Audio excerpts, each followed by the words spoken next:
First, I would like to give a shout out to Kevin Smith for sending me this story. And I'm so glad you sent me this because this is going to put into perspective what us as black YouTubers have to go through on this platform versus our white counterparts.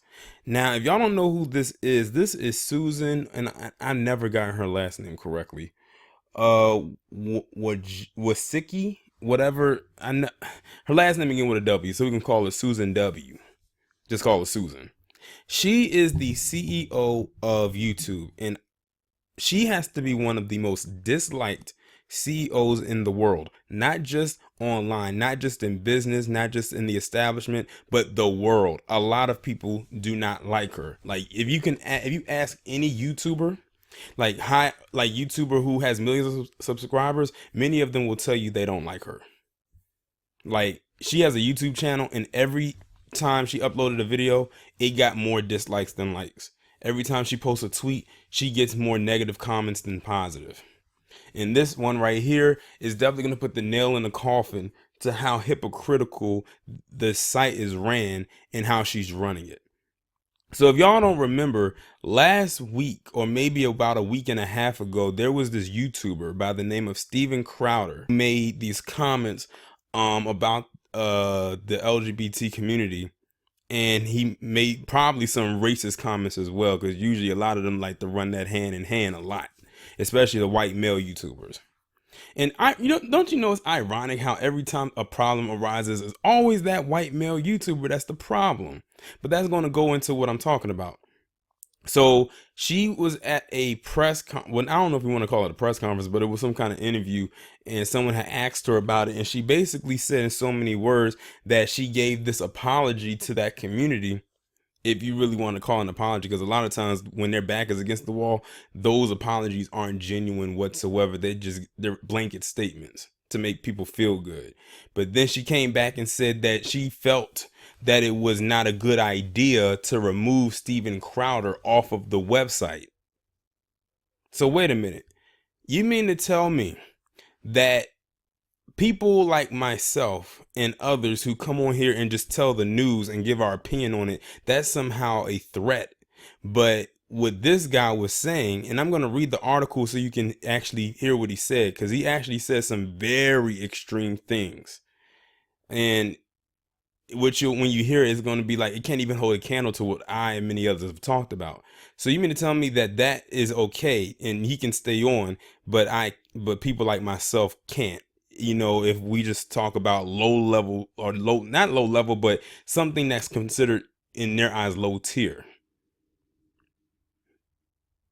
Now, mind you, YouTube just implemented a new guideline policy. I think Lisa Cabrera did a video about it, and maybe some other people. One of the things he said, and he's able to stay on, but something tells me he made those comments and then right after they kicked in this new policy so he wouldn't be affected. I'm telling you, every time one of those white male YouTubers, especially those big ones, do something, it always affects us. PewDiePie, he was the one that kicked off the apocalypse thing. That thing with Logan Paul, they kept trying to cover it up and say that whatever happened with him after what he did in that forest, that suicide forest over in Japan, they tried to say that it wasn't because of him, but let's be real here. It was because of him. He pretty much kicked off the second apocalypse. And now you have this guy. And then after that, this new policy gets implemented. And it's always them, but they always crack down on us, because they always turn a blind eye to their own, even though it's their own that's bringing down the morale of the site. Now I'm going to go ahead and read this article, and when I get to his quote, y'all let me know if what he said should have got him kicked off the site. YouTube CEO Susan stood by the company's decision that Steven Crowder's videos, in which he called Vox journalist Carlos Manza a lispy queer, had not violated its policies in a way that should have resulted in his removal from the platform. I agree that it was the right decision, she said. That decision kicked off a massive controversy for the company and led to a huge public outcry, especially from many in the LGBT community. I know the decision we made was very hurtful for the LGBT community, said Susan, who was speaking on stage at Code, a high-powered tech industry conference in Scottsdale, Arizona. That was not our intention, and we are not sorry, and we are really sorry about that. The interview followed a week when YouTube, a division of Google, immersed itself in scandal and controversy after Manza called the company out for failing to act on anti-gay and racist harassment from Steven Crowder and his followers. YouTube initially said Crowder's videos did not violate its policies in a series of confusing tweets. Within a day, it somewhat reversed course and demonetized Crowder while allowing him to remain on YouTube. See, they felt that his punishment was just him losing his money was just enough. But here's the thing. This guy has millions of subscribers, which means he most likely has some money already stored, and he probably has some endorsements that he still is holding on to. So he probably doesn't really need the YouTube money. I mean, I'm sure that it helps, but I think he had like 3.4, over 3 million subscribers. So you gotta think that guy's practically at millionaire status thanks to the ad service through YouTube or Google, however you want to put it. But they still allowed him to be on the platform. Had that been me, they would have dug deep through all the users and found my little channel compared to his and got rid of me. It says, in the midst of that controversy, it announced that it would ban videos that promote discrimination or segregation based on things like age, gender, race, caste, religion, sexual orientation, and veteran status. Now look at that. In the midst of that controversy, they implemented that new policy, which means they did it immediately after he did it so he wouldn't get caught up in it. And that affects us all. But YouTube's decision to leave Crowder videos online prompted heated blowback, especially from members of the LGBT community. Some LGBT YouTube creators said the company's inaction mirrored their own experiences. In San Francisco, YouTube and Google's backyard activists sought to have Google removed from the city's Pride Parade. Following Susan's apology, Axios Ina Fried asked the CEO, "Are you really sorry to the LGBTQ community, or are you just sorry they were offended?" "I am truly, truly sorry for the hurt we've caused that community. It was not our intention at all," said Susan, who went on to cite changes the company also made last week that banned several forms of hate speech. Now, see, she kicked herself in the foot because she implemented that policy after it happened. So that means that Steven Crowder won't get affected by it because technically it was never in place when he did it. So you got to really read between the lines. But this is all leading to a point here. Many of y'all already know what point I'm trying to make. Let's see here. It says many of the changes we made in the hate policy we believe will be very beneficial to that community.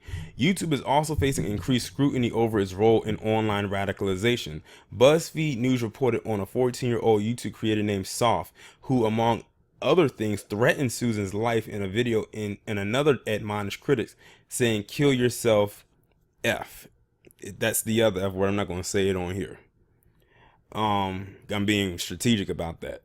In response to a question about the video, Susan also defended the company's decision to not remove Soph from the platform, pointing to the other satirical content in the girl's video. So she turned a blind eye again.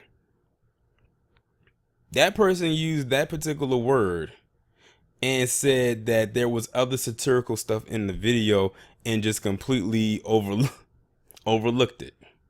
She said she has a large amount of political satire and political speech on her channel, said Susan, who initially stammered in response to Recode correspondent Peter Kafka's question as to how she felt about having Soph on YouTube. The video where she made the threat to me was struck from the site and we removed the monetization. Even after this person made a threat against her life, she allowed that person to still stay on. Had that been any one of us, 3 strikes, we're out on the first strike. On Saturday, the New York Times' Kevin Roose charted how a 21-year-old man became politically radicalized after watching YouTube videos. Asked by Roose and Kafka if YouTube was having a radicalizing effect on politics, Susan replied that our view is we're providing a diverse set of content to our users. Now y'all see why many people do not like her. Now, this is not me coming to the defense of that community, because as y'all already saw, I did a whole live stream basically calling them out on their BS. Especially the black ones. After that post that was made, I'm pretty much is whatever at this point. But the reason why I'm making this video, and I'm so glad Kevin Smith sent it to me, is because us as black YouTubers in this black sector, we literally go through hell trying to maintain our channels or trying to grow. And people like her in place where she's at are not helping. Many people, not just black people on YouTube who are familiar with her, are not the only ones who have an issue with her. Like I said, many people who have a lot of subscribers do not like this woman. And might I add to you, this woman is a feminist. I'm not making this up. She has admitted to as such. She is a feminist. If y'all don't believe me with how people don't like her, just type her name in and go to her YouTube channel and watch the dislikes. Go to her Twitter page and look at the responses people leave after every tweet she posts up. That's probably why she doesn't post as much. She knows she's very disliked. I don't even think she's not cut out for this job. This woman right here is another reason why the site is currently in shambles right now. It was running fine before they hired her as the CEO. And from what I'm heard, endeavors that she has had before being the CEO of YouTube never fared well either. So that's why I don't know why people get put in positions that they're not qualified for, because she's not qualified to handle this job. If you type her name into the search bar of YouTube, you will not find anybody say one nice thing about her. I promise you.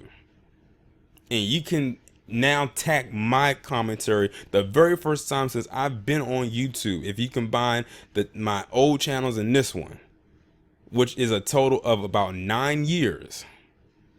This is the first time I've ever spoken about her, and the first time I ever speak about her, it is not good. As a matter of fact, any commentary that I would do about her is not good. And the only times that I will be happy about something involving her is when I find out that she's no longer the CEO. And of course, you know what's going to happen then. That'll be the only time there will be joy in my voice when it comes to this chick. She is a bad businesswoman. One of the worst I've ever heard of or ever seen. But y'all let me know what you think about this down in the comments. Like, share, subscribe. I will talk to you in the next one.